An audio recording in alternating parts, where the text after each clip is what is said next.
Transporting plants today is simple, but in the Victorian era, people were wild for exotic plants. They wanted them from all four corners of the earth, and they couldn't get them there on sailing ships without the aid of a Wardian case. A Wardian case was the precursor of the terrarium. They were popular then, and they're popular now. And today I'd like to show you an easy way to build a decorative terrarium, not for transporting your plants, but for showing them off. And we start with any glass container that suits your decor. And then we have activated charcoal as our first ingredient. Activated charcoal can be found at any pet store. It's normally used in aquariums to purify the water.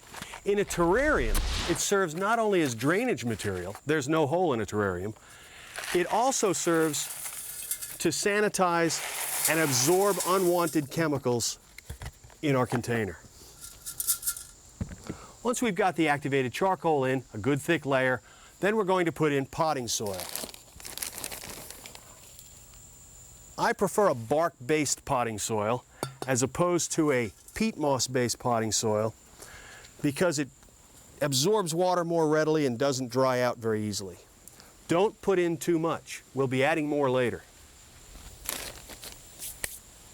Next, we're going to start putting in our plants. Select plants that all need the same light requirements and the same humidity requirements. Take them out of the pot very carefully and then lower them into your potting soil. Don't completely cover it up. As I said, we'll be adding more potting soil later. There's no great trick to planting these. We just want to arrange them in a pleasant way. Push a little potting soil up around them. Just a little bit more potting soil. We'll spread it around evenly. When you feel you've got enough plants inside the terrarium, it's time to add water. But if I simply pour water into this container, I'm going to splash potting soil all over the place. An easy way to avoid that is to take a little pre-moistened sphagnum moss. This will act like a mulch in our terrarium and allow me to pour some water in, as well as being rather decorative. I'll just tuck it around these plants. And then we're ready to add water. Distilled water.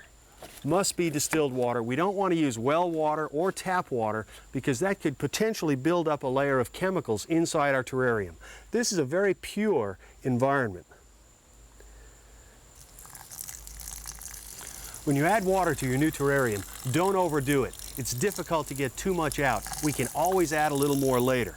Remember, we're building a closed environment. It'll rain inside our terrarium every day and distribute the water evenly throughout. If we find after a day or two that we've added too much water, the inside of the terrarium will build up a frost. If that happens, take the lid off, let some evaporate out, then return the lid. In a short time, you'll reach a balance of moisture inside and your plants will thrive on very little maintenance. We used to use these to transport plants. Now it's a great way to display them.